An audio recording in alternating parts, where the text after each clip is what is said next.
ਜਿਹੜੇ ਜਥੇਬੰਦੀਆਂ ਦੇ ਨੁਮਾਇੰਦਿਆਂ ਨੂੰ ਤੁਸੀਂ ਰਿਪੋਰਟਾਂ ਦੇ ਰਹੇ ਹੋ ਤਾਂ ਤੁਹਾਨੂੰ ਇਹ ਬਖੂਬੀ ਪਤਾ ਹੋਣਾ ਕਿ ਉਹ ਪਹਿਲੇ ਦਿਨ ਤੋਂ ਇਸ ਮੋਰਚੇ ਦੇ ਵਿਰੋਧ 'ਚ ਆ।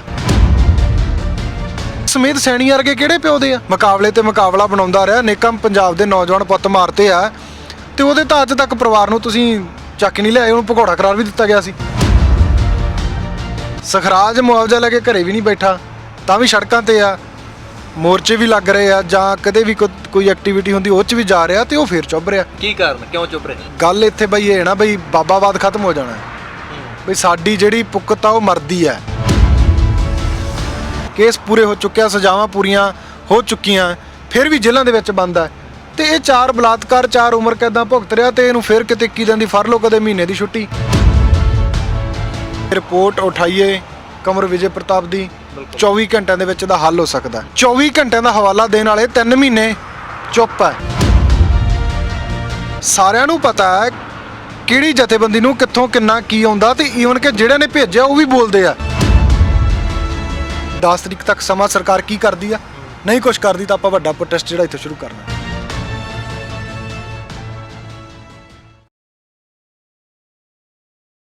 ਸਤਿ ਸ੍ਰੀ ਅਕਾਲ, ਆਰਐਮਬੀ ਟੈਲੀਵਿਜ਼ਨ ਦੇਖ ਰਹੇ ਹੋ ਤੁਸੀਂ। ਮੈਂ ਹਾਂ ਜਸ ਕਰੇਵਾਲ। ਸੀਐਮ ਭਗਵੰਤ ਸਿੰਘ ਮਾਨ ਵੱਲੋਂ ਸਿੱਖ ਆਗੂਆਂ ਨੂੰ ਬਰਗਾੜੀ ਬੇਅਦਬੀ ਕੇਸ ਦੀ ਜਾਂਚ ਦੀ ਰਿਪੋਰਟ ਜਿਹੜੀ ਆ ਉਹ ਸੌਂਪ ਦਿੱਤੀ ਗਈ ਆ। ਸੁਰਿੰਦਰਪਾਲ ਸਿੰਘ ਪਰਮਾਰ ਦੀ ਅਗਵਾਈ ਦੇ ਵਿੱਚ ਐਸਆਈਟੀ ਬਣਦੀ ਆ, ਉਹ ਜਾਂਚ ਕਰਦੀ ਆ ਤੇ ਉਸ ਦੀ ਰਿਪੋਰਟ ਜਿਹੜੀ ਆ ਸਿੱਖ ਆਗੂਆਂ ਨੂੰ ਭਗਵੰਤ ਸਿੰਘ ਮਾਨ ਵੱਲੋਂ ਸੌਂਪ ਦਿੱਤੀ ਗਈ ਆ।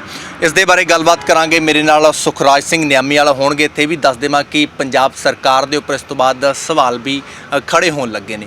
ਜਾਂਚ ਦੇ ਵਿੱਚ ਕਿਹੜੀਆਂ ਚੀਜ਼ਾਂ ਜਿਹੜੀਆਂ ਨੇ ਉਹਨਾਂ ਨੂੰ ਅਣਗੌਲਿਆਂ ਕੀਤਾ ਗਿਆ ਆ, ਉਹਨਾਂ ਚੀਜ਼ਾਂ ਦੇ ਉੱਪਰ ਸਵਾਲ ਖੜੇ ਹੋ ਰਹੇ ਨੇ। ਮੇਰੇ ਨਾਲ ਸੁਖਰਾਜ ਸਿੰਘ ਨੇ। ਸਭ ਤੋਂ ਪਹਿਲਾਂ ਬਾਈ ਦਾ ਸਵਾਗਤ ਕਰਦੇ ਹਾਂ। ਸੁਖਰਾਜ ਬਾਈ, ਵਾਹਿਗੁਰੂ ਜੀ ਕਾ ਖਾਲਸਾ, ਵਾਹਿਗੁਰੂ ਜੀ ਕੀ ਫਤਿਹ। ਜੀ ਬਾਈ, ਵਾਹਿਗੁਰੂ ਜੀ ਕਾ ਖਾਲਸਾ, ਵਾਹਿਗੁਰੂ ਜੀ ਕੀ ਫਤਿਹ। ਬਾਈ ਸੁਖਰਾਜ ਬਾਈ, ਕਿਵੇਂ ਦੇਖਦੇ ਹੋ ਬੀਤੇ ਕੱਲ ਜਿਹੜੀ ਆ ਰਿਪੋਰਟ ਭਗਵੰਤ ਸਿੰਘ ਮਾਨ ਵੱਲੋਂ ਉਹ ਸਿੱਖ ਆਗੂਆਂ ਨੂੰ ਜਿਹੜੀ ਆ ਸੌਂਪ ਦਿੱਤੀ ਗਈ ਆ?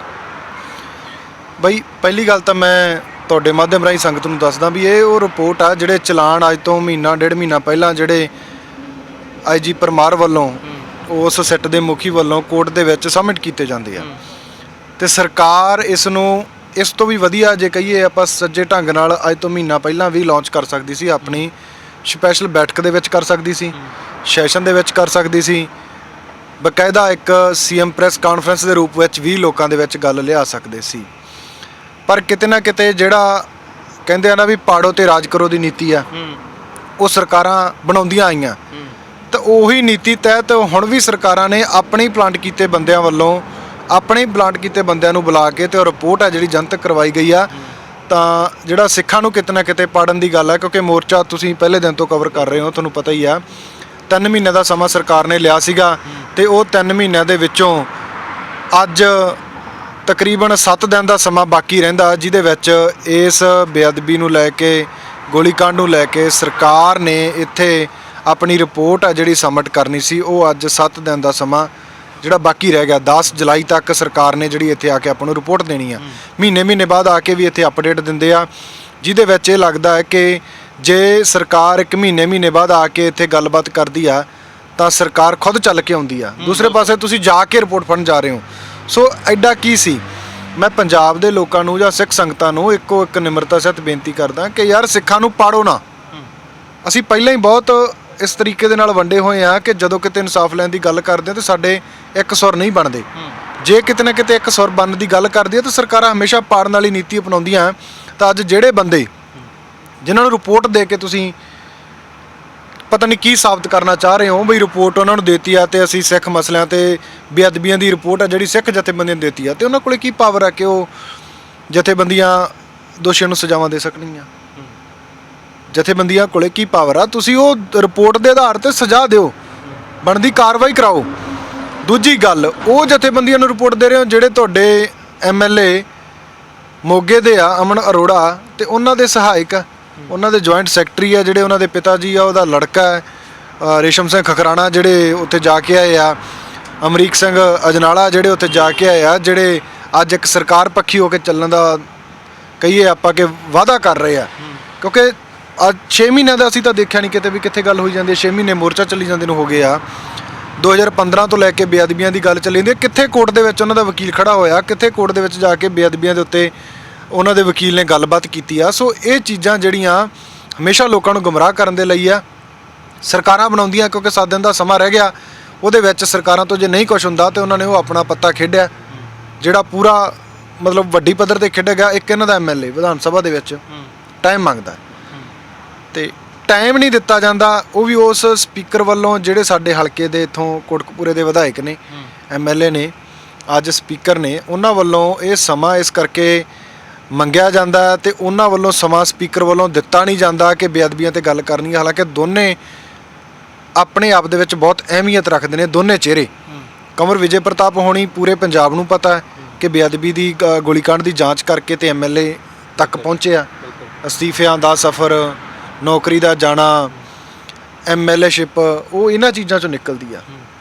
ਤਾਂ ਉਹ ਇਹ ਮੰਨਦੇ ਵੀ ਆ, ਉਹ ਉਸ 'ਤੇ ਆਪਣਾ ਫਰਜ਼ ਵੀ ਨਿਭਾ ਰਹੇ ਆ। ਜਿਵੇਂ ਸਹੁੰ ਚੱਕਣ ਤੋਂ ਪਹਿਲਾਂ ਉਹਨਾਂ ਨੇ ਆਪਣੇ CM ਸਾਹਿਬ ਨੂੰ ਚਿੱਠੀ ਵੀ ਲਿਖੀ ਆ ਵੀ ਬੇਅਦਬੀ ਦਾ ਜਿਹੜਾ ਹੱਲ ਕਰੋ, ਗੋਲੀकांड ਦਾ ਹੱਲ ਕਰੋ। ਸਵਾਲ ਲੱਗੇ ਨੂੰ ਤਕਰੀਬਨ 4 ਦਿਨ ਦਾ ਸਮਾਂ ਹੋ ਚੁੱਕਿਆ ਸੀ।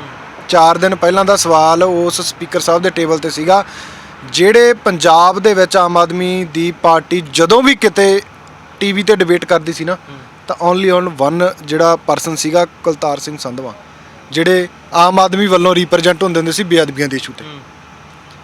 ਤਾਂ ਉਹ ਕਿੱਥੇ ਨੇ? ਉਹ ਸਪੀਕਰ ਸੀ।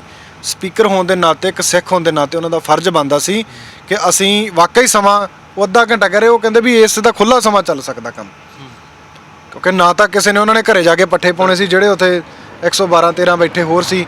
3-4 ਨੂੰ ਛੱਡ ਕੇ ਜਿਹੜੇ ਬੇਅਦਬੀ ਦੇ ਉੱਤੇ ਬੋਲਿਆ, 3 ਤੋਂ 4 ਕੰਵਰ ਵਿਜੇ ਪ੍ਰਤਾਪ ਹੋਣੀ ਹੋ ਗਿਆ, ਪ੍ਰਤਾਪ ਸਿੰਘ ਬਾਜਵਾ ਹੋ ਗਿਆ, ਸੁਖਪਾਲ ਖਹਿਰਾ ਹੋ ਗਿਆ, ਇੱਕ ਆਮ ਆਦਮੀ ਦੇ ਸ਼ਾਇਦ ਕੋਈ ਨਿਰਮਲ ਸਿੱਧੂ ਆ, ਜੇ ਮੈਂ ਮਿਸ ਨਾ ਕਰਦਾ ਹਾਂ, ਉਹ 4 ਬੰਦਿਆਂ ਨੂੰ ਛੱਡ ਕੇ ਜਦੋਂ ਉੱਥੇ 4 ਬੰਦੇ ਬੋਲਦੇ ਆ ਤੇ 117 ਦੇ ਵਿੱਚੋਂ ਜਿਹੜੇ 12-13 ਜਿਹੜੇ ਉਹ ਫਿਰ ਜਿਉਂਦੀਆਂ ਲਾਸ਼ਾਂ ਬਣ ਕੇ ਰਹਿ ਗਏ।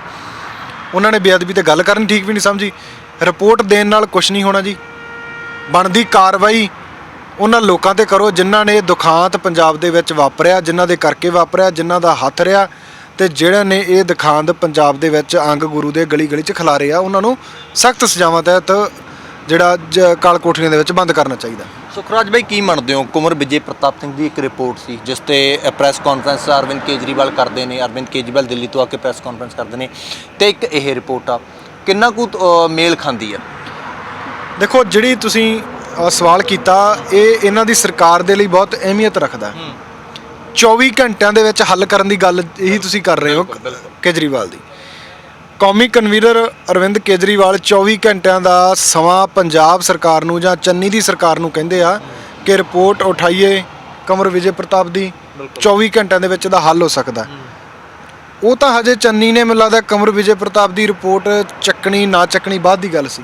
ਤੁਹਾਡੇ ਕੋਲੇ ਕੰਵਰ ਵਿਜੇ ਪ੍ਰਤਾਪ ਵੀ ਆ, ਜਿਹੜਾ ਰਿਪੋਰਟ ਤੋਂ ਵੀ ਵੱਧ ਕੇ ਆ, ਜਿਹਨੇ ਇਨਵੈਸਟੀਗੇਸ਼ਨ ਕੀਤੀ ਆ, ਜਿਹਨੇ ਕਿਤੇ ਨਾ ਕਿਤੇ, ਜੇ ਆਪਾਂ ਕਹੀਏ ਵੀ ਜੇ ਦੂਜੀਆਂ ਸਰਕਾਰਾਂ ਨੇ ਥੋੜਾ ਬਹੁਤਾ ਲੂਸ ਪੋਲ ਛਡਾਇਆ ਵੀ ਹੋਊਗਾ, ਤੇ ਅੱਜ ਤਾਂ ਉਹ ਨਿਡਰਤਾ ਨਾਲ ਤੁਹਾਨੂੰ ਕਹਿ ਸਕਦਾ ਵੀ ਇਹਦੇ 'ਚ ਕਮੀਆਂ ਸੀਗੀਆਂ, ਖੁਦ ਵੀ ਦੱਸ ਸਕਦੇ ਆ। ਤੁਸੀਂ ਉਹਨਾਂ ਨੂੰ ਅੱਗੇ ਕਿਉਂ ਨਹੀਂ ਲਾਇਆ? 24 ਘੰਟਿਆਂ ਦਾ ਹਵਾਲਾ ਦੇਣ ਵਾਲੇ 3 ਮਹੀਨੇ ਚੁੱਪ ਹੈ। 3 ਮਹੀਨਿਆਂ ਬਾਅਦ ਜੇ ਫਿਰ ਵੀ ਕੰਵਰ ਵਿਜੇ ਪ੍ਰਤਾਪ ਗੱਲ ਛੇੜ ਰਿਹਾ ਤਾਂ ਉਹਦੇ ਤੇ ਤੁਸੀਂ ਫਿਰ ਵੀ ਕੁਝ ਬੋਲ ਨਹੀਂ ਰਹੇ। ਸੋ ਕੰਵਰ ਵਿਜੇ ਪ੍ਰਤਾਪ ਹੋਣੀ ਆਪਣੀ ਜ਼ਿੰਮੇਵਾਰੀ ਨਿਭਾਉਂਦੇ ਹੋਏ ਸਮੇਂ ਦੇ ਨਾਲ ਜਿਹੜੀ ਬੇਅਦਬੀ ਦੀ ਗੱਲ ਕਰਦੇ ਆ, ਉਹ ਚਾਹੇ ਜਿੱਤਣ ਵੇਲੇ, ਜਿੱਤਣ ਤੋਂ ਬਾਅਦ 'ਚ, ਚਾਹੇ ਅੱਜ ਤੱਕ। ਇੱਥੇ ਵੀ ਮੇਰੇ ਕੋਲ ਵੀ 2 ਵਾਰ ਆ ਕੇ ਗਏ ਆ, 3 ਵਾਰ। ਪਰ ਸਵਾਲ ਬਈ ਇੱਥੇ ਬਣਦਾ, ਕੁਐਸਚਨ ਮਾਰ ਕੇ ਬਣਦਾ ਕਿ ਜਦੋਂ ਮੋਰਚਾ ਚੱਲ ਰਿਹਾ ਹੁੰਦਾ ਤੇ ਚੋਣਾਂ ਦਾ ਪ੍ਰਚਾਰ ਜ਼ੋਰਾਂ ਤੇ ਹੁੰਦਾ ਤੇ ਕੰਵਰ ਵਿਜੇ ਪ੍ਰਤਾਪ ਹੋਣਾ ਨੂੰ ਉਦੋਂ ਉੱਪਰੋਂ ਫੋਨ ਕਰਕੇ ਵੀ ਤੁਸੀਂ ਜਾਓ ਸੁਖਰਾਜ ਕੋਲੇ ਜਾ ਕੇ ਆਉਣਾ, ਉਦੋਂ ਉਹਨਾਂ ਨੂੰ ਭੇਜਿਆ ਜਾਂਦਾ। ਤੇ ਅੱਜ ਤਾਂ ਯਾਰ ਚੋਣਾਂ ਵੀ ਜਿੱਤੇ ਹੋ, MLA ਵੀ ਬਣੇ ਹੋ, ਸਰਕਾਰ ਵੀ ਤੁਹਾਡੀ ਹੈ, ਤੇ ਅੱਜ ਕੰਵਰ ਵਿਜੇ ਪ੍ਰਤਾਪ ਨੂੰ ਪਹਿਲਾਂ ਵਾਲੇ ਫੋਨ ਕਿਉਂ ਨਹੀਂ ਆਉਂਦੇ ਵੀ ਜਾ ਸੁਖਰਾਜ ਕੋਲੇ ਜਾ ਕੇ ਆ, ਸੁਣ ਕੇ ਆ ਕੀ ਗੱਲ ਕਹਿੰਦੇ ਜਾਂ ਕਿੰਨਾ ਹੱਲ ਹੋ ਸਕਦਾ? ਅੱਜ ਕੰਵਰ ਵਿਜੇ ਪ੍ਰਤਾਪ ਦੀ ਤੁਸੀਂ ਗੱਲ ਵੀ ਨਹੀਂ ਸੁਣਦੇ। ਸੋ ਗੱਲ ਇਹ ਆ ਵੀ ਜਦੋਂ ਕੁਰਸੀ ਤੇ ਬਹਿੰਦੇ ਆ ਉਦੋਂ ਤਾਂ ਸਾਨੂੰ ਪੰਜਾਬ ਪੱਖੀ ਤੇ ਪੰਜਾਬ ਦੀ ਰਾਜਨੀਤੀ ਸਾਫ਼ ਦਿਸਦੀ ਆ ਵੀ ਅਸਲ ਮੁੱਦਿਆਂ ਦੀ ਰਾਜਨੀਤੀ ਹੁੰਦੀ ਆ। ਜਦੋਂ ਕੁਰਸੀ ਤੇ ਬੈਠ ਜਾਂਦੇ ਹੋ ਉਦੋਂ ਸਾਰਾ ਕੁਝ ਦਿਸਣੋਂ ਹਟ ਜਾਂਦਾ ਤੇ ਪਿਛਲਿਆਂ ਵਾਲੀ ਐਨਕ ਜਿਹੜੀ ਲੱਗ ਜਾਂਦੀ ਆ। ਜਿਹੜੇ ਪਹਿਲਾਂ ਘਪਲਿਆਂ ਵਾਲੇ ਸੀ ਜਾਂ ਦੂਜੇ ਤੀਜੇ ਕੁਰਸੀ ਤੋਂ ਉੱਠ ਕੇ ਗਏ ਹੁੰਦੇ ਆ, ਉਹੀ ਲੜੀ ਦੇ ਤਹਿਤ ਅਸੀਂ ਫਿਰ ਅੱਗੇ ਚੱਲਦੇ ਹਾਂ। ਜਿਵੇਂ ਇੱਕ ਐਗਜ਼ਾਮਪਲ ਆ, ਹੁਣ ਮੱਤੇਵਾੜਾ ਜੰਗਲ ਦਾ ਬਹੁਤ ਚੱਲਿਆ ਕੰਮ। ਅੱਜ ਇੱਕ ਫੋਟੋ CM ਸਾਹਿਬ ਦੀ ਬਹੁਤ ਵਾਇਰਲ ਹੁੰਦੀ ਹੈ, ਮੱਤੇਵਾੜੇ ਦੇ ਵਿੱਚ ਕੋਈ ਇੰਡਸਟਰੀ ਨਹੀਂ ਲੱਗੂਗੀ। ਅੱਜ ਚੈਨਲ ਨੇ ਪਾਇਆ ਸੀ, ਅੱਜ ਉਹੀ CM ਉੱਥੇ ਬੈਠਾ ਇਹ ਕਹਿ ਰਿਹਾ ਵੀ ਲੱਗੂਗੀ ਪਰ ਪ੍ਰਦੂਸ਼ਣ ਫਰੀ ਲੱਗ ਸਕਦੀ ਹੈ, ਨੁਕਸਾਨ ਨਹੀਂ ਹੋਊਗਾ, ਕਿਸੇ ਪਾਣੀ ਨੂੰ ਗੰਦਾ ਨਹੀਂ ਕਰੂਗੀ। ਸੋ ਇਹ ਹਾਸੋਹੀਣੀਆਂ ਗੱਲਾਂ। ਪੰਜਾਬ ਦੇ ਲੋਕ ਉਹ ਦੌਰ ਤਾਂ ਹੈ ਨਹੀਂਗਾ ਜਦੋਂ ਕਿਸੇ ਨੇ ਬੋਲਤਾ ਤੇ ਰਿਕਾਰਡ ਨਹੀਂ ਹੈ। ਅੱਜ ਔਨ ਰਿਕਾਰਡ ਆ, ਸਾਰਾ ਕੁਝ ਆ, ਸਾਰਿਆਂ ਕੋਲੇ ਆ, ਮਿੰਟ ਮਾਰਦੇ ਆ ਬਾਹਰ ਕੱਢਣ ਲੱਗੇ। ਜਿਹੜੇ ਜਥੇਬੰਦੀਆਂ ਦੇ ਨੁਮਾਇੰਦਿਆਂ ਨੂੰ ਤੁਸੀਂ ਰਿਪੋਰਟਾਂ ਦੇ ਰਹੇ ਹੋ ਤਾਂ ਤੁਹਾਨੂੰ ਇਹ ਬਖੂਬੀ ਪਤਾ ਹੋਣਾ ਕਿ ਉਹ ਪਹਿਲੇ ਦਿਨ ਤੋਂ ਇਸ ਮੋਰਚੇ ਦੇ ਵਿਰੋਧ 'ਚ ਆ। ਜਿਹੜਾ ਬੇਅਦਬੀ ਨੂੰ ਲੈ ਕੇ ਚੱਲ ਰਿਹਾ, ਗੋਲੀकांड ਨੂੰ ਲੈ ਕੇ ਚੱਲ ਰਿਹਾ, ਉਹ ਇਹਦੇ ਵਿਰੋਧ 'ਚ ਖੜੇ ਆ। ਤੇ ਖੜੇ ਵੀ ਕਿਹੜੀ ਗੱਲ ਤੋਂ ਆ? ਕਹਿੰਦੇ ਵੀ ਸਰਕਾਰ ਤੋਂ ਮੁਆਵਜ਼ਾ ਲਿਆ ਸੀ।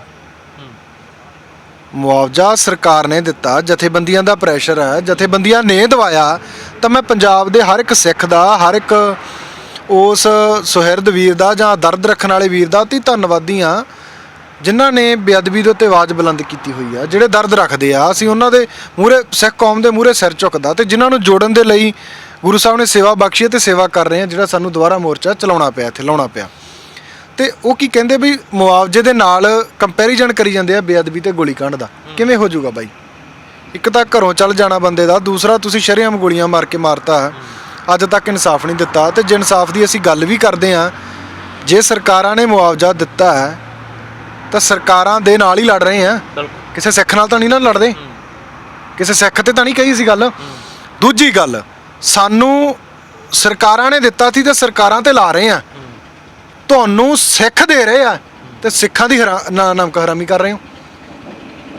ਕਿੱਥੋਂ ਚੱਲਦੇ ਆ, ਕਿੱਥੋਂ ਕੀ ਹੁੰਦਾ? ਸਾਰਿਆਂ ਨੂੰ ਪਤਾ ਹੈ ਕਿਹੜੀ ਜਥੇਬੰਦੀ ਨੂੰ ਕਿੱਥੋਂ ਕਿੰਨਾ ਕੀ ਆਉਂਦਾ। ਤੇ ਈਵਨ ਕਿ ਜਿਹੜੇ ਨੇ ਭੇਜਿਆ ਉਹ ਵੀ ਬੋਲਦੇ ਆ, ਯਾਰ ਅਸੀਂ ਤਾਂ ਇੰਨਾ ਕੁਝ ਸੋਚਦੇ ਸੀ, ਇੰਨਾ ਕੁਝ ਚੰਗਾ ਸਮਝਦੇ ਆ, ਤੇ ਫਿਰ ਵੀ ਅਸੀਂ ਸਿੱਖਾਂ ਦੇ ਉਲਟ ਚੱਲ ਰਹੇ ਆ। ਹਰ ਇੱਕ ਸਿੱਖ ਦਾ ਫਰਜ਼ ਬਣਦਾ ਬੇਅਦਬੀ ਨੂੰ ਲੈ ਕੇ ਸੰਘਰਸ਼ ਕਰਨਾ। ਮੁਆਵਜ਼ੇ ਦੀ ਗੱਲ ਆਉਂਦੀ ਆ ਬਾਈ ਜਸ, ਲੋਕੀ ਕਹਿੰਦੇ ਆ ਪਿੱਛੇ ਵੀ, ਜਦੋਂ ਪਹਿਲੀ ਗੱਲ ਤਾਂ ਦੁਖਾਂਤ ਪੰਜਾਬ ਦਾ ਬਹੁਤ ਵੱਡਾ ਜੇ ਆਪਾਂ ਦੇਖੀਏ, ਜੇ ਸਰਕਾਰਾਂ ਸਮੇਂ-ਸਮੇਂ ਤੇ ਸਮੇਂ ਦੇ ਹਿਸਾਬ ਨਾਲ ਕਿਸੇ ਨੂੰ 50,000, ਕਿਸੇ ਨੂੰ ਲੱਖ, ਕਿਸੇ ਨੂੰ 2 ਲੱਖ, ਕਿਸੇ ਨੂੰ 5 ਲੱਖ ਦਾ ਮੁਆਵਜ਼ਾ ਦਿੰਦੇ ਆ, ਤੇ ਉਹ ਤਾਂ ਨਹੀਂ ਚੁੱਭੇ। ਸਖਰਾਜ ਮੁਆਵਜ਼ਾ ਲੈ ਕੇ ਘਰੇ ਵੀ ਨਹੀਂ ਬੈਠਾ, ਤਾਂ ਵੀ ਸੜਕਾਂ ਤੇ ਆ, ਮੋਰਚੇ ਵੀ ਲੱਗ ਰਹੇ ਆ, ਜਾਂ ਕਦੇ ਵੀ ਕੋਈ ਐਕਟੀਵਿਟੀ ਹੁੰਦੀ ਉਹ 'ਚ ਵੀ ਜਾ ਰਿਹਾ, ਤੇ ਉਹ ਫੇਰ ਚੁੱਭ ਰਿਹਾ। ਕੀ ਕਾਰਨ, ਕਿਉਂ ਚੁੱਭ ਰਿਹਾ? ਗੱਲ ਇੱਥੇ ਬਈ ਇਹ ਨਾ ਬਈ ਬਾਬਾਵਾਦ ਖਤਮ ਹੋ ਜਾਣਾ। ਬਈ ਸਾਡੀ ਜਿਹੜੀ ਪੁੱਕਤ ਆ ਉਹ ਮਰਦੀ ਹੈ 5 ਮਹੀਨੇ ਦੇ। ਜੇ ਤੁਸੀਂ ਇੱਕ ਗੱਲ ਆ ਬਈ, ਅਸੀਂ ਇਹ ਨਹੀਂ ਕਹਿੰਦੇ ਵੀ ਅਸੀਂ ਬਹੁਤ ਵੱਡੇ ਆ, ਸੰਗਤ ਵੱਡੀ ਆ, ਸੰਗਤ ਰੂਪੀ ਫੈਸਲੇ ਹੋਣੇ ਆ ਤੇ ਸੰਗਤ ਦੇ ਨਾਲ ਹੀ ਚੱਲਿਆ ਜਾਣਾ। ਇਸ ਮੋਰਚੇ ਦੇ ਵਿੱਚ ਸ਼ਮੂਲੀਅਤ ਵੀ ਕੀਤੀ ਹੋਵੇ ਜਾਂ ਕਿਤੇ ਹੋਰ, ਇਸ ਨੂੰ ਛੱਡੋ, ਇਹ ਤਾਂ ਮੇਰਾ ਨਿੱਜੀ ਬਣਾ ਕੇ ਰੱਖਿਆ ਹੋਇਆ। ਜੇ ਕਿਤੇ ਹੋਰ ਵੀ ਬੇਅਦਬੀ ਦੇ ਨਾਂ ਤੇ ਪ੍ਰੋਟੈਸਟ ਕੀਤਾ ਹੋਵੇ, ਖੜ ਕੇ ਬਹਿ ਕੇ ਕਿਹਾ ਹੋਵੇ ਵੀ ਹਾਂ ਸਾਡੇ ਵਕੀਲ ਖੜੇ ਉੱਥੇ ਕੇਸ ਲੜਦੇ ਆ, ਫਿਰ ਤਾਂ ਜਾਣਦੇ ਭਾਈਵਾਲ ਵੀ ਆ। ਜਿਹੜੇ ਬੇਅਦਬੀ ਦੀ ਮਤਲਬ ਰਿਪੋਰਟ ਨੂੰ ਫੋਲੋਅਪ ਕਰਦੇ ਆ ਨਾ ਕੇਸ ਨੂੰ, ਉਹਨਾਂ ਨੂੰ ਪੁੱਛ ਕੇ ਦੇਖ ਲਓ, ਉਹਦੇ ਦੱਸ ਦੇਣਗੇ ਕਿਤਾਬ 'ਚ ਕੀ ਆ। ਨਾਲੇ ਉਹਨਾਂ ਨੇ ਪੜ੍ਹੀ ਨਹੀਂ, ਕਿਉਂਕਿ ਉਹਨਾਂ ਨੂੰ ਪਤਾ ਤਰੀਕ ਤੇ ਕੀ ਬੋਲਿਆ ਜਾਂਦਾ, ਕੀ ਬਹਿਸ ਹੁੰਦੀ ਆ, ਉਹੀ ਕਿਤਾਬ 'ਚ ਛਪਿਆ। ਜੱਜ ਦੇ ਹੱਥਾਂ ਥਾਣੀ ਦੀ ਲੰਘ ਕੇ ਆਉਂਦਾ, ਵਕੀਲਾਂ ਦੇ ਜ਼ਬਾਨਾਂ ਵੇਦੀ ਲੰਘ ਕੇ ਜਾਂਦਾ ਹੈ, ਤਾਂ ਉਹੀ ਉੱਥੇ ਬੋਲਿਆ ਗਿਆ ਤੇ ਉਹੀ ਲਿਖਿਆ ਗਿਆ, ਉਹੀ ਕਿਤਾਬ ਬਣੀ ਹੈ। ਜਿਹੜੇ ਉੱਥੇ ਫੋਲੋਅਪ ਕਰਦੇ ਆ ਉਹ ਤੁਹਾਨੂੰ ਹੁਣ ਦੱਸ ਦੇਣਗੇ। ਜਿਹੜੇ ਸਰਕਾਰ ਦੇ ਟੂਲ ਬਣ ਕੇ ਚੱਲੇ ਆ, ਲੋਕਾਂ ਨੂੰ ਦੁਫਾੜ ਕਰਨ ਦੇ ਲਈ ਚੱਲੇ ਆ, ਉਹ ਕਹਿੰਦੇ ਵੀ ਅਸੀਂ ਪੜਾਂਗੇ ਇਹ 'ਚ ਕੀ ਚੰਗਾ ਲਿਖਿਆ, ਕੀ ਮਾੜਾ ਲਿਖਿਆ, ਫਿਰ ਅਸੀਂ ਇਹ 'ਤੇ ਵਿਸਤਾਰ ਕਰਾਂਗੇ। ਤਾਂ ਜਿਵੇਂ ਤੁਸੀਂ ਆਖ ਰਹੇ ਹੋ ਵੰਡਣ ਦੀ ਕੋਸ਼ਿਸ਼, ਤਾਂ ਫਿਰ ਤੁਹਾਨੂੰ ਕੀ ਲੱਗਦਾ ਕਿ ਉਹਨਾਂ ਸਿੱਖ ਆਗੂਆਂ ਨੂੰ ਪੇਸ਼ ਕੀਤਾ ਜਾਂਦਾ, ਉਹਨਾਂ ਸਿੱਖ ਆਗੂਆਂ ਨੂੰ ਜਾਂਚ ਦੀ ਰਿਪੋਰਟ ਜਿਹੜੀ ਦਿੱਤੀ ਜਾਂਦੀ ਹੈ, ਜਿਹੜੇ ਆਏ ਨਹੀਂ, ਤਾਂ ਵਾਕਿਆ ਦੇ ਵਿੱਚ ਸਰਕਾਰ ਵੰਡਣ ਦਾ ਕੰਮ ਕਰ ਰਹੀ ਹੈ ਕਿ ਸਿੱਖਾਂ ਨੂੰ ਜਿਹੜਾ ਦੋ ਫਾੜ ਕਰ ਦਿਓ, ਜਾਂ ਤਾਂ ਜੋ ਕੱਲ ਨੂੰ ਅਸੀਂ ਵੀ ਜਵਾਬ ਦੇਣ ਵਾਲੇ ਹੋ ਜਾਈਏ ਕਿ ਇਹ ਤਾਂ ਭਾਈ ਆਪਦਿਆਂ ਦੇ ਸਕੇ ਨਹੀਂ ਹੋਏ, ਸਾਡੇ ਕਿੱਥੋਂ ਹੋ ਜਾਣ? ਬਈ ਗੱਲ ਇਹੀ ਹੁੰਦੀ ਆ, ਦੱਸਦੇ ਆ। ਇੱਥੇ ਮੈਂ ਐਗਜ਼ਾਮਪਲ ਦਿੰਦਾ, ਸੰਤ ਗਿਆਨੀ ਜਰਨੈਲ ਸਿੰਘ ਜੀ ਖਾਲਸਾ ਭਿੰਡਰਾਂ ਵਾਲੇ, ਪੂਰੀ ਸਿੱਖ ਕੌਮ ਉਹਨਾਂ ਨੂੰ ਹੀਰੋ ਤੇ ਸ਼ਹੀਦ ਮੰਨਦੀ ਆ। ਤੇ ਦੂਸਰੇ ਪਾਸੇ ਉਹ ਇੱਕ ਇਹੋ ਜਿਹੇ ਆਗੂ ਵਜੋਂ ਨੌਜਵਾਨਾਂ ਦੇ ਅੰਦਰ ਆ, ਜਿਹਨੂੰ ਕਹਿੰਦੇ ਮਰਦੇ ਮੁਜਾਹਿਦ, ਜਾਂ ਮਤਲਬ ਇੱਕ ਮਰਦ ਸੂਰਮਾ ਆਗੂ ਕਿਹਾ ਜਾਂਦਾ, ਵੀ ਬਹੁਤ ਦ੍ਰਿੜਤਾ ਨਾਲ ਗੱਲ ਕਰਨ ਵਾਲੇ ਸੀ। ਸਾਡੇ ਪੰਜਾਬ ਦੇ ਸਿੱਖ ਨੌਜਵਾਨ ਅੱਜ ਉਹ ਆਗੂਆਂ ਦੀ ਤਲਾਸ਼ 'ਚ ਆ ਵੀ ਸਾਨੂੰ ਉਹੋ ਜਿਹੇ ਚਾਹੀਦੇ ਆ। ਤੁਸੀਂ ਬਹੁਤ ਵਾਰੀ ਦੇਖਿਆ ਹੋਣਾ, ਮੋਦੀ ਚਾਰਕ ਪੱਗਾਂ 'ਚ ਸਿਰ ਪਸਾਏ ਲੋਕਾਂ ਨਾਲ ਗੱਲ ਕਰਕੇ ਕਹਿੰਦਾ ਅੱਜ ਸਿੱਖਾਂ ਦਾ ਵਫਦ ਮਿਲਿਆ PM ਨੂੰ, ਤੇ ਸਿੱਖ ਮਸਲਿਆਂ ਤੇ ਗੱਲਬਾਤ ਹੋਈ, ਤੇ ਪੰਜਾਬ ਵਾਲਿਆਂ ਨੂੰ ਪੁੱਛ ਲੋ ਕਹਿਣਗੇ ਅਸੀਂ ਜਾਣਦੇ ਨਹੀਂ ਇਹ ਕੌਣ ਸੀਗੇ। ਰੀਪ੍ਰੈਜੈਂਟੇਸ਼ਨ ਤਾਂ ਸਿੱਖ ਦੀ ਹੋ ਗਈ ਨਾ, ਨਾ ਤਾਂ ਇੱਕ ਸਿੱਖ ਦਾ ਆ ਗਿਆ ਨਾ। ਉਸੇ ਤਰ੍ਹਾਂ ਹੀ ਕਾਂਗਰਸ ਦੇ ਕੁਝ ਕੁ ਲੋਕ ਆ, ਆਪਦੇ ਬੰਦਿਆਂ ਨੂੰ ਬੁਲਾ ਕੇ ਮਿਲ ਕੇ ਫੋਟੋ ਵਾਇਰਲ ਕਰਕੇ ਦੇਣਗੇ CM ਸਾਹਿਬ ਸਿੱਖ ਜਥੇਬੰਦੀਆਂ ਨੂੰ ਮਿਲੇ। ਉਸੇ ਤਰ੍ਹਾਂ ਹੀ ਅਕਾਲੀਆਂ ਦੇ ਸੀ, ਉਹ ਵੀ CM ਮਤਲਬ ਮਿਲ ਕੇ ਸਿੱਖ ਜਥੇਬੰਦੀਆਂ ਨੂੰ ਮਿਲੇ। ਪਰ ਯਾਰ ਬਾਈ ਸਾਡੀ ਕੌਮ ਦੀ ਬਹੁਤ ਵੱਡੀ ਤਰਾਸਦੀ ਆ, ਇਹ ਖਬਰ ਨਹੀਂ ਆਈ ਕਦੇ ਵੀ ਅੱਜ ਸਿੱਖ ਆਗੂ ਸਿੱਖਾਂ ਦੀ ਨੁਮਾਇੰਦਗੀ ਕਰਨ ਵਾਲੇ ਸਿੱਖਾਂ ਨੂੰ ਮਿਲੇ। ਸਾਨੂੰ ਉਹ ਆਗੂਆਂ ਦੀ ਲੋੜ ਆ, ਸਾਨੂੰ ਉਹ ਸਿੱਖ ਬਣਨ ਦੀ ਲੋੜ ਆ ਕਿ ਜਿਹੜੇ ਗੱਲ ਇਹ ਆਵੇ ਵੀ ਸਿੱਖ ਆਗੂ ਸਿੱਖਾਂ ਦੇ ਵਿੱਚ ਬਹਿ ਕੇ ਸਿੱਖਾਂ ਦੀ ਗੱਲ ਕਰ ਰਿਹਾ। ਪਰ ਇਹ ਗੱਲ ਕੀ ਆ, ਹੁਣ ਆ ਗਈ ਆ ਵੀ ਆਮ ਆਦਮੀ ਦੇ ਵੀ ਸਿੱਖ ਬਣ ਗਏ ਆ। ਹੁਣ ਉਹ ਜਥੇਬੰਦੀਆਂ ਵੀ ਇਹ ਸਾਡੀਆਂ ਬਿਲਕੁਲ ਉਹੀ ਰਾਹ ਤੇ ਬਈ ਉਹਨਾਂ ਨੇ ਮਤਲਬ ਇਹ ਨਵੀਂ ਸਰਕਾਰ ਆ ਸੱਤਾ ਦੇ ਵਿੱਚ ਆਈ ਆ, ਆਪਦੇ ਵੀ ਬਣਾਉਣੇ ਹੁੰਦੇ ਆ ਤਾਂ ਉਸ ਤਰੀਕੇ ਦੇ ਨਾਲ ਆ। ਮੈਂ ਪ੍ਰੂਫਾਂ ਆਧਾਰ ਤੇ ਗੱਲ ਕਰਦਾ, ਮੇਰੇ ਕੋਲੇ ਪ੍ਰੂਫ ਵੀ ਪਏ ਆ। ਰੇਸ਼ਮ ਸਿੰਘ ਖਖਰਾਣਾ ਜਿਹੜੇ ਮੋਗੇ ਤੋਂ ਆ, MLA ਦੇ ਬਹੁਤ ਨਜ਼ਦੀਕੀ ਆ ਤੇ ਵਾਜਬ ਜੀ ਗੱਲ ਆ ਬਾਈ। 7 ਮਹੀਨੇ ਹੋ ਗਏ ਬੈਠਣ ਨੂੰ, ਲਗਾਤਾਰ 6 ਮਹੀਨੇ ਤੇ 1.5 ਮਹੀਨਾ ਰਿਪੋਰਟ ਆਈ ਸਾਡੇ ਕੋਲੇ ਵੀ ਆ ਕੇ ਦੱਸ ਕੇ ਜਾਂਦੇ ਆ, ਮੀਡੀਆ 'ਚ ਦੱਸ ਕੇ ਜਾਂਦੇ ਆ। ਉਦੋਂ ਮੀਡੀਆ 'ਚ ਕਿਉਂ ਨਹੀਂ ਪ੍ਰਚਾਲੀ ਗਈ? ਅਖਬਾਰਾਂ 'ਚ ਵੀ ਆਈ ਆ, ਨੈਸ਼ਨਲ ਅਖਬਾਰਾਂ ਦੇ ਫਰੰਟ ਪੇਜ ਤੇ ਖਬਰ ਆਈ ਆ ਵੀ ਡੇਰਾ ਮੁਖੀ ਨੂੰ ਦੋਸ਼ੀ ਮੰਨਿਆ ਗਿਆ। ਅਸੀਂ ਵੀ ਕਹਿੰਦੇ ਡੇਰਾ ਮੁਖੀ ਦੋਸ਼ੀ ਆ, ਪਰ ਜਿਹੜੀਆਂ ਉਹ 'ਚ ਕਮੀਆਂ ਉਹ ਕੌਣ ਲੱਭੂਗਾ? ਰਿਪੋਰਟ ਬਣਾਈ ਜਾਂਦੀ ਆ ਕਿ ਉਹਦੇ 'ਚ ਜਿਹੜਾ ਮਹਿੰਦਰਪਾਲ ਬਿੱਟੂ ਦਾ ਭਰਾ, ਉਹਦਾ ਬਿਆਨ ਅੱਜ ਤੱਕ ਆਇਆ। ਉਹਦੇ ਬਿਆਨ ਦੇ ਤੁਸੀਂ ਗੱਲਬਾਤ ਕੀਤੀ ਵੀ ਸਾਡਾ ਜਿਹੜਾ ਸਰੂਪ ਜੀ 'ਚੋਂ ਅੰਗ ਖਿਲਾਰੇ ਗਏ ਆ, ਪਾੜਿਆ ਗਿਆ, ਉਹ ਕਿੱਥੇ ਆ? ਦੂਸਰੇ ਪਾਸੇ ਜਿਹੜੇ 3 ਭਗੌੜਾ ਕਰਾਰ ਆ ਤੁਹਾਡੀ ਸਰਕਾਰ ਵੱਲੋਂ ਆ, ਮਤਲਬ ਹਾਈ ਕੋਰਟ ਦੇ ਆਰਡਰਾਂ ਤੇ ਭਗੌੜਾ ਕਰਾਰ PO ਦਿੱਤੇ ਹੋਏ ਆ, ਉਹ ਕਿੱਥੇ ਆ? ਸਿੱਖਾਂ ਦੇ ਕਿਸੇ ਬੰਦੇ ਨੂੰ ਜਾਂ ਝੂਠਾ ਕੇਸ ਪਾ ਕੇ ਫੜ ਕੇ ਲਿਆਉਣਾ ਹੋਵੇ ਤਾਂ ਤੁਸੀਂ ਆਊਟ ਆਫ ਕੰਟਰੀ ਜਾ ਕੇ ਫੜ ਕੇ ਲਿਆਉਂਦੇ ਹੋ, ਜਾਂ ਤੁਸੀਂ ਉਹਨਾਂ ਦੇ ਪਰਿਵਾਰਾਂ ਨੂੰ ਵੀ ਟੌਰਚਰ ਕਰਦੇ ਹੋ। ਕਈ ਇਦਾਂ ਦੇ ਕੇਸ ਹੋਏ ਆ, ਜਿਵੇਂ ਪਟਿਆਲੇ ਵਾਲਾ ਕੇਸ ਸੀਗਾ ਤਾਜ਼ਾ ਜਿਹਾ ਜਿਹੜਾ 29 ਅਪ੍ਰੈਲ ਵਾਲਾ, ਉਹਦੇ 'ਚ ਜਿਹੜੇ ਨੌਜਵਾਨ ਉੱਥੇ ਗਏ ਸੀ ਤਾਂ ਬਹੁਤਾਂਤ ਉਹਨਾਂ ਦੇ ਪਰਿਵਾਰਾਂ ਨੂੰ ਤੰਗ ਕੀਤਾ ਗਿਆ ਵੀ ਕਿੱਥੇ ਆ ਉਹ, ਲਿਆਓ ਉਹਨੂੰ। ਗਾਲੀ ਗਲੋਚ ਤੱਕ ਹੋਇਆ, ਜਾਂ ਪੁਲਿਸ ਵੈਸੇ ਹੀ ਘਰੇ ਆ ਕੇ ਬਹਿ ਗਈ ਆ। ਇੱਕ ਡਰ ਦਾ ਮਾਹੌਲ ਪੈਦਾ ਕੀਤਾ ਗਿਆ। ਤੇ ਯਾਰ ਇੱਥੇ ਸਾਡੇ ਗੁਰੂ ਦੀ ਬੇਅਦਬੀ ਹੋ ਗਈ ਆ, 7 ਸਾਲ ਦਾ ਸਮਾਂ ਹੋ ਗਿਆ। 7 ਸਾਲ ਦੇ ਵਿੱਚ ਕਿਹੜੇ ਤੁਸੀਂ ਉਸ ਦੋਸ਼ੀ ਦੇ ਘਰੇ ਜਾ ਕੇ ਬਹਿ ਗਏ ਹੋ ਜਿਹੜਾ ਫਰਾਰ ਆ, ਵੀ ਜਿਹਨੂੰ ਤੁਸੀਂ ਫੜ ਕੇ ਲਿਆਉਣ ਦੀ ਗੱਲ ਕਰਦੇ ਹੋ? ਸਾਡੇ ਤਾਂ ਤੁਸੀਂ ਘਰਾਂ ਵਾਲੀਆਂ ਚੱਕੋ, ਸਾਡੇ ਤਾਂ ਤੁਸੀਂ ਬੁੜੀਆਂ ਨੂੰ ਟੌਰਚਰ ਕਰੋ, ਲੇਡੀਜ਼ ਨੂੰ ਚੱਕ ਕੇ ਲੈ ਜਾਓ, ਉਹਨਾਂ ਨੂੰ ਅਸ਼ਲੀਲ ਗਾਲਾਂ ਵੀ ਕੱਢੋ, ਬੋਲੋ ਵੀ। ਤੇ ਸਮੇਤ ਸੈਣੀ ਵਰਗੇ ਕਿਹੜੇ ਪਿਓ ਦੇ ਆ? ਉਹਨਾਂ ਤੇ ਵੀ ਕੇਸ ਆ। ਉਹਨਾਂ ਨੂੰ ਕਹਿੰਦੇ ਨੂੰ ਹਾਈ ਕੋਰਟ ਨੇ, ਸੁਪਰੀਮ ਕੋਰਟ ਨੇ ਪਾਵਰਾਂ ਦਿੱਤੀਆਂ। ਇਹ ਖਤਮ ਨਹੀਂ। ਉਹ ਜਿਹੜਾ ਮੇਰੇ ਹਿਸਾਬ ਨਾਲ 92-93 ਤੋਂ ਸਿੱਖਾਂ ਦੇ ਸਿਰਾਂ ਨਾਲ ਖੁੱਦੋ-ਖੁੰਡੀ ਖੇਡਦਾ ਆ ਰਿਹਾ, ਅੱਜ ਤੱਕ ਮੁਕਾਬਲੇ ਤੇ ਮੁਕਾਬਲਾ ਬਣਾਉਂਦਾ ਰਿਹਾ। ਅਨੇਕਾਂ ਪੰਜਾਬ ਦੇ ਨੌਜਵਾਨ ਪੁੱਤ ਮਾਰਤੇ ਆ ਤੇ ਉਹਦੇ ਤਾਂ ਅੱਜ ਤੱਕ ਪਰਿਵਾਰ ਨੂੰ ਤੁਸੀਂ ਚੱਕ ਨਹੀਂ ਲਿਆਏ। ਉਹਨੂੰ ਭਗੌੜਾ ਕਰਾਰ ਵੀ ਦਿੱਤਾ ਗਿਆ ਸੀ, ਉਹਦੇ ਪੋਸਟਰ ਵੀ ਅੰਮ੍ਰਿਤਸਰ 'ਚ ਲੱਗੇ ਸੀ ਭਗੌੜਾ ਉਹ, ਤੇ ਉਹਨੂੰ ਤਾਂ ਤੁਸੀਂ ਅੱਜ ਤੱਕ ਨਹੀਂ ਫੜਿਆ। ਇਹ ਸਿੱਖਾਂ ਦੇ ਨਾਲ ਦੂਹਰਾ ਮਾਪਦੰਡ, ਸਿੱਖਾਂ ਨੂੰ ਮਾਰਨ ਦੀ ਨੀਤੀ ਸਿੱਖਾਂ ਦੇ ਮੋਢਿਆਂ ਤੇ ਰੱਖ ਕੇ ਚਲਾਈ ਜਾਂਦੀ ਹੈ, ਜਿਹਦੇ ਲਈ ਅੱਜ ਵਾਲੇ ਮੋਢੇ ਅੱਜ ਦੇ ਸਰਕਾਰ ਕੋਲ ਪਹੁੰਚ ਚੁੱਕੇ ਆ। ਕੁਲਤਾਰ ਸਿੰਘ ਸੰਧਵਾਂ ਦੀ ਕਾਰਗੁਜ਼ਾਰੀ ਨੂੰ ਕਿਸ ਤਰ੍ਹਾਂ ਦੇ ਨਾਲ ਦੇਖਦੇ ਹੋ? ਆਉਂਦੇ ਵੀ ਰਹੇ ਨੇ, ਵਿਰੋਧੀ ਧਿਰ ਦੇ ਵਿੱਚ ਸੀ ਉਦੋਂ, ਇੱਥੇ ਆਉਂਦੇ ਵੀ ਰਹੇ ਨੇ, ਆ ਕੇ ਬੈਠਦੇ ਰਹੇ ਨੇ, ਦੁੱਖ ਦਾ ਪ੍ਰਗਟਾਵਾ ਜਿਹੜਾ ਕਰਦੇ ਰਹੇ ਨੇ। ਪਰ ਹੁਣ ਜਿਹੜਾ ਸਵਾਲ ਉਹਨਾਂ ਕੋਲੇ 4 ਦਿਨ ਹੋ ਗਏ ਪਹੁੰਚੇ ਨੂੰ, ਉਸ ਤੋਂ ਬਾਅਦ ਸਮਾਂ ਜਿਹੜਾ ਬੋਲਣ ਦੇ ਲਈ ਨਹੀਂ ਮਿਲਦਾ। ਮੈਂ ਸਮਝਦਾ ਜੀ ਸਹੀ ਨਹੀਂ ਹੈ। ਹਾਲਾਂਕਿ ਉਹ ਦੂਜੇ ਸਵਾਲ ਇਗਨੋਰ ਹੋ ਸਕਦੇ ਸੀ। ਇੰਡਸਟਰੀ ਮਹੀਨਾ 2 ਮਹੀਨੇ ਸਾਲ ਬਾਅਦ ਲੱਗ ਸਕਦੀ ਹੈ ਜੇ ਉਹ 'ਤੇ ਡਿਸਕਸ਼ਨ ਹੋਵੇ, ਕੋਈ ਫਰਕ ਨਹੀਂ ਪੈਂਦਾ। ਪਰ ਬੇਅਦਬੀ ਤੇ ਪਹਿਲੇ ਸੈਸ਼ਨ ਦੇ ਵਿੱਚ ਹੀ ਗੱਲ ਹੋਣੀ ਚਾਹੀਦੀ ਸੀ। ਜਿਹੜੇ ਮੁੱਦਿਆਂ ਨੂੰ ਲੈ ਕੇ ਸਰਕਾਰ ਬਣੀ ਆ, ਜਾਂ ਜਿਹੜੇ ਮੁੱਦੇ ਤੁਸੀਂ ਬਹੁਤ ਵੱਡੇ ਪੱਧਰ ਤੇ ਪੰਜਾਬ ਵਿੱਚ ਚੱਕਦੇ ਰਹੇ ਹੋ। ਕੰਵਰ ਵਿਜੇ ਪ੍ਰਤਾਪ ਹੋਣੀ ਇੱਕੋ ਇੱਕ ਇਹੋ ਜਿਹੇ ਇਹਨਾਂ ਦੇ MLA ਆ ਜਿਨ੍ਹਾਂ ਦੇ ਪੂਰੇ ਪੰਜਾਬ ਦੇ ਵਿੱਚ ਪੋਸਟਰ ਲਾਏ ਗਏ ਸੀ ਵੀ ਆਮ ਆਦਮੀ ਪਾਰਟੀ ਜੁਆਇਨ ਕੀਤੀ ਹੈ, ਜੁਆਇਨ ਕਰ ਰਹੇ ਆ। ਇਸ ਮਾਮਲੇ ਕਰਕੇ ਤੇ ਦੂਜੇ ਵੀ ਤੁਹਾਡੇ ਮੈਨੂੰ ਲੱਗਦਾ 116 ਬੰਦੇ ਹੋਰ ਹੋਣਗੇ, ਇੱਕੇ ਦੁੱਕੇ ਨੂੰ ਛੱਡ ਕੇ, ਜਿਹੜੇ ਫੇਮਸ ਆ, ਜਿਹੜੇ ਦੁਬਾਰਾ ਜਿੱਤੇ ਆ ਉਹਨਾਂ ਨੂੰ ਛੱਡ ਕੇ, ਜਿਹੜੇ ਮੰਨ ਲਓ 60-70 ਤਾਂ ਇਹੋ ਜਿਹੇ ਹੋਣਗੇ ਨਾ ਜਿਨ੍ਹਾਂ ਨੂੰ ਕੋਈ ਜਾਣਦਾ ਨਹੀਂਗਾ। ਲਾਭ ਸਿੰਘ ਉਗੋਕੇ ਆ, ਉਹ ਸਾਈਕਲ ਵਾਲਾ ਹੋ ਗਿਆ, ਜਗਦੇਵ ਮਾਨ ਹੋ ਗਿਆ, ਬਲਦੇਵ ਮਾਨ ਕੀ ਨਾਮ ਆ, ਦੇਵ ਮਾਨ, ਹੋਰ ਕਈ ਹੋ ਗਏ, ਸਿੰਗਰ ਹੋ ਗਏ 1-2 ਜਿਹੜੇ ਲਏ ਇਹਨਾਂ ਨੇ। ਕਈ ਇਹੋ ਜਿਹੇ ਆ ਜਿਨ੍ਹਾਂ ਨੂੰ ਕੋਈ ਜਾਣਦਾ ਨਹੀਂ ਹੈ।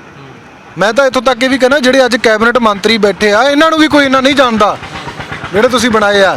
ਪਰ ਜਿਹੜੀਆਂ ਤੁਸੀਂ ਪਰਸਨੈਲਿਟੀਆਂ ਇੱਕ ਐਡਵਰਟਾਈਜ਼ਿੰਗ ਦੇ ਉੱਤੇ ਲਿਆਂਦੀਆਂ ਸੀਗੀਆਂ, ਇੱਕ ਮੇਨ ਇਸ਼ੂ ਦੇ ਉੱਤੇ ਲਿਆਂਦੀਆਂ ਸੀਗੀਆਂ, ਤੇ ਉਹਨਾਂ ਨਾਲ ਵੀ ਤੁਸੀਂ ਅੱਜ ਤੱਕ ਕਰ ਰਹੇ ਹੋ। ਸੋ ਕੁਲਤਾਰ ਸਿੰਘ ਸੰਧਵਾਂ ਦਾ ਪਹਿਲ ਦੇ ਆਧਾਰ ਤੇ ਫਰਜ਼ ਬਣਦਾ ਸੀ ਬੇਝਿਜਕ ਹੋ ਕੇ ਇੱਕ ਉਹ ਇਦਾਂ ਦੀ ਪੋਜੀਸ਼ਨ ਤੇ ਇਦਾਂ ਦੀ ਚੇਅਰ ਤੇ ਬੈਠੇ ਜਿੱਥੇ ਸਾਰਿਆਂ ਨੂੰ ਐਡਰੈਸ ਕਰਦੇ ਆ, ਸਾਰਿਆਂ ਨੂੰ ਦੇਖਦੇ ਆ।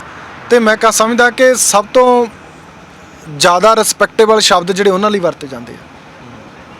ਹਾਊਸ ਦੇ ਵਿੱਚ ਜਦੋਂ ਇੱਕ ਸਪੀਕਰ ਨੂੰ ਬੁਲਾਇਆ ਜਾਂਦਾ, ਸੰਬੋਧਨ ਕੀਤਾ ਜਾਂਦਾ, ਤਾਂ ਉਹਦਾ ਫਰਜ਼ ਸੀ ਵੀ ਇੱਕ ਮੇਨ ਸਵਾਲ ਆ ਕੰਵਰ ਵਿਜੇ ਪ੍ਰਤਾਪ ਦਾ ਨਹੀਂ, ਇਹ ਪੂਰੇ ਪੰਜਾਬ, ਪੂਰੇ ਸਮੁੱਚੇ ਸਦਨ ਦਾ ਵੀ ਸਾਰੇ ਆਪੋ ਆਪਣੀ ਰਾਏ ਦੇ ਉੱਤੇ ਕੀ ਹੋਣਾ ਚਾਹੀਦਾ। ਤੇ ਮੈਂ ਸਮਝਦਾ ਵਿਰੋਧੀ ਧਿਰ ਵੀ ਉਹ 'ਚ ਕੁਝ ਬੋਲਣੀ ਨਹੀਂ ਸੀ। ਜੀ ਅੱਛਾ, ਜਿਸ ਤਰ੍ਹਾਂ ਦੇ ਨਾਲ ਸੁਖਰਾਜ ਵੀ ਇਹ ਵੀ ਕਿਹਾ ਜਾ ਰਿਹਾ ਕਿ ਬਾਈਬਲ ਕਲਾਂ ਦੀ ਕੇਸ ਦੀ ਜੱਜਮੈਂਟ ਵੀ ਹਜੇ ਆਉਣੀ ਜਿਹੜੀ ਹੈਗਾ ਹੋ ਸਕਦਾ ਕਿ 10 ਕੁ ਦਿਨਾਂ ਦੇ ਵਿੱਚ ਆ ਜੇ।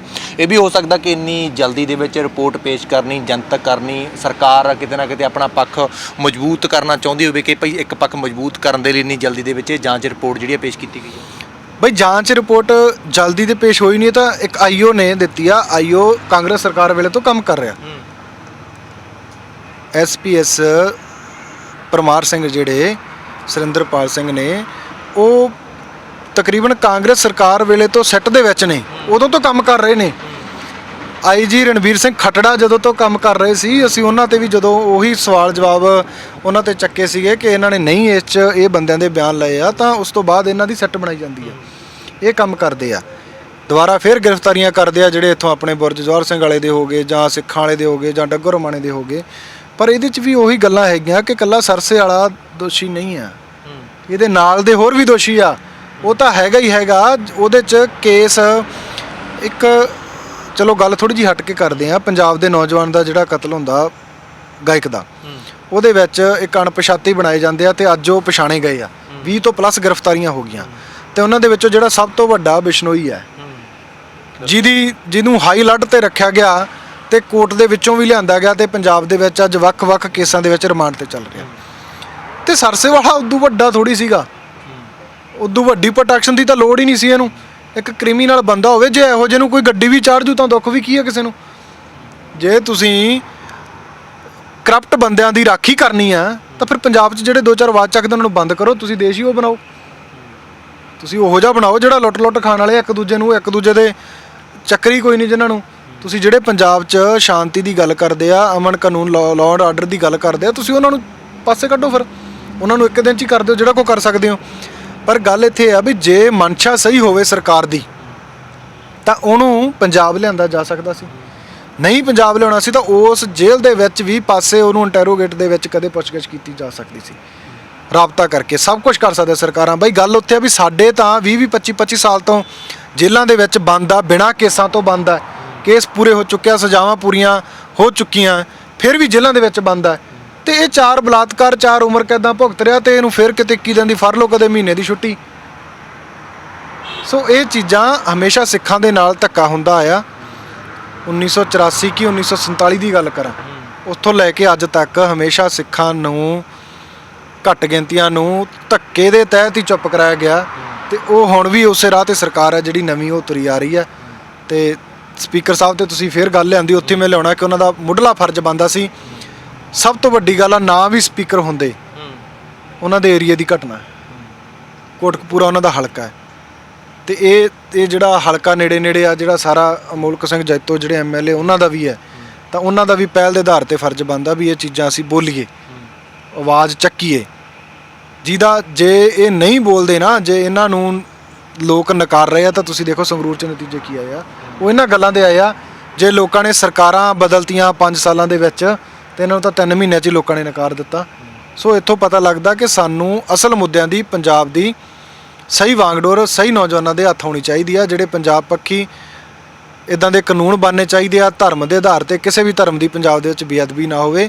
ਜੇ ਬੇਅਦਬੀ ਹੁੰਦੀ ਆ ਤਾਂ ਉਹਨੂੰ ਸਜ਼ਾਏ ਮੌਤ ਤੱਕ ਜਿਹੜੀ ਸਜ਼ਾ ਹੋਣੀ ਚਾਹੀਦੀ ਆ, ਉਹ ਚਾਹੇ ਕੋਈ ਵੀ ਧਰਮ ਹੋਵੇ। ਅੱਛਾ, ਤੁਸੀਂ ਜੇ ਹੁਣ ਕੁੱਲ ਮਿਲਾ ਕੇ ਗੱਲ ਕਰੀਏ, ਤੁਸੀਂ ਕੁੱਲ ਮਿਲਾ ਕੇ ਨਾ ਖੁਸ਼ ਹੋ ਕਿ ਜਿਸ ਤਰ੍ਹਾਂ ਦੇ ਨਾਲ ਇਹ ਜਿਹੜਾ ਮਾਮਲਾ ਹੈਗਾ ਕੀਤਾ ਗਿਆ, ਨਾ ਖੁਸ਼ ਹੋ ਇਸ ਚੀਜ਼ ਤੋਂ?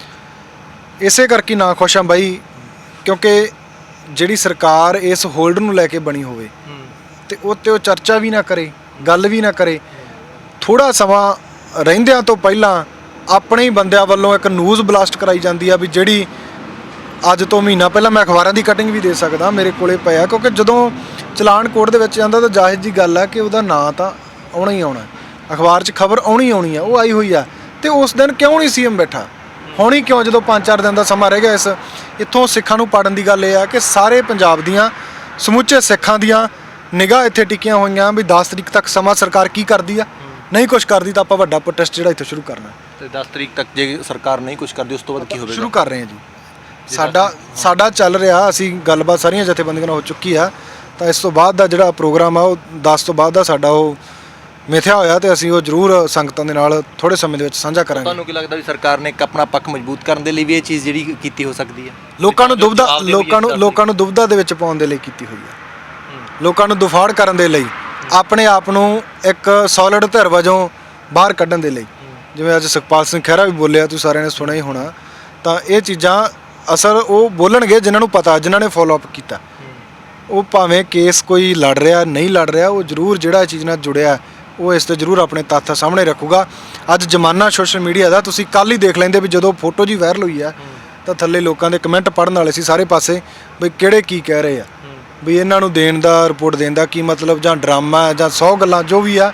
ਕਈਆਂ ਦੀ ਸਾਰਥਿਕ ਭਾਸ਼ਾ ਸੀਗੀ, ਕਈਆਂ ਦੀ ਨਹੀਂ ਵੀ ਸੀ, ਪਰ ਕੁੱਲ ਮਿਲਾ ਕੇ ਇੱਥੋਂ ਇਹ ਕਹਿ ਸਕਦੇ ਆ ਵੀ 99% ਲੋਕਾਂ ਨੇ ਵੀ ਨਕਾਰਿਆ ਇਹ ਚੀਜ਼ ਨੂੰ। ਸੰਗਤ ਦੇ ਨਾਮ ਆਖਰੀ ਸੁਨੇਹਾ ਕੀ ਰਹੇਗਾ?